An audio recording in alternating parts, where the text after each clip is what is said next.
kali ini gue akan bahas tentang tanda orang cerdas yang tak disadari. Check it out. Yang pertama ada belajar alat musik nih.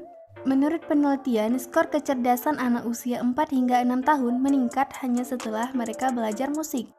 Yang kedua ada anak pertama. Sebuah penelitian menyebutkan anak sulung biasanya lebih cerdas, tapi hal ini bukan perkara genetik ya. Rata-rata anak pertama memiliki IQ 103 dibanding anak kedua dengan skor 100 dan anak ketiga memiliki skor 99.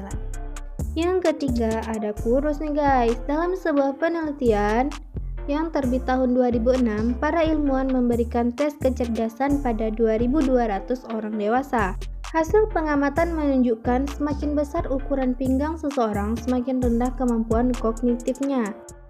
Yang keempat, suka kucing. Sebuah penelitian pada 2014 mengamati 600 mahasiswa perguruan tinggi untuk mengidentifikasi bagaimana skor kecerdasan orang yang lebih suka anjing dan kucing. Hasilnya, orang yang lebih menyukai kucing punya skor tes yang lebih tinggi. Yang kelima ada minum ASI saat bayi. Sudah bukan rahasia lagi, air susu ibu atau ASI memiliki banyak manfaat bagi tumbuh kembang anak. Salah satunya berhubungan dengan kecerdasan anak. Hal ini didapat setelah para peneliti mengamati 3.000 anak di Inggris dan Selandia Baru.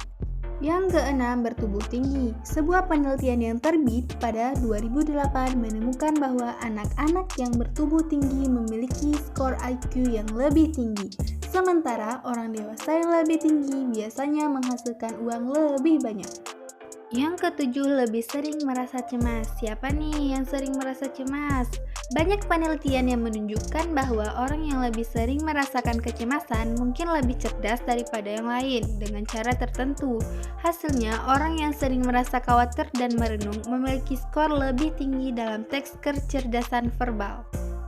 Yang kedelapan ada rasa penasaran tinggi alias kepo ya guys. Rasa penasaran juga mengarah pada investasi intelektual yang tinggi. Sebuah studi Goldsmith University of London menemukan bahwa investasi intelektual memainkan peran penting dalam pertumbuhan kognitif seseorang.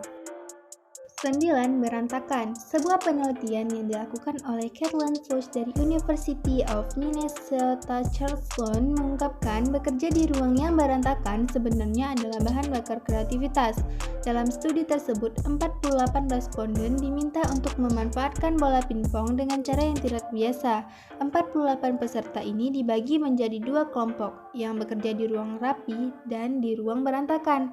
Hasil yang dipublikasikan dalam jurnal Psikolog Sains, orang yang bekerja di ruangan rapi cenderung melakukan respon kurang kreatif dibandingkan orang yang ada di ruang berantakan. Yang terakhir, sering begadang. Penelitian yang diterbitkan dalam The Official Journal of the International Society for the Study of Individual Difference menemukan orang yang sering begadang cenderung lebih cerdas dibandingkan orang yang mudah bangun pagi. Temuan ini menunjukkan bukti etnografi dan evolusi manusia. Seperti yang kita ketahui, dalam berbagai budaya kegiatan malam hari jarang dilakukan pada masa lalu. Ini artinya orang yang lebih cerdas cenderung begadang karena berhubungan dengan evolusi manusia.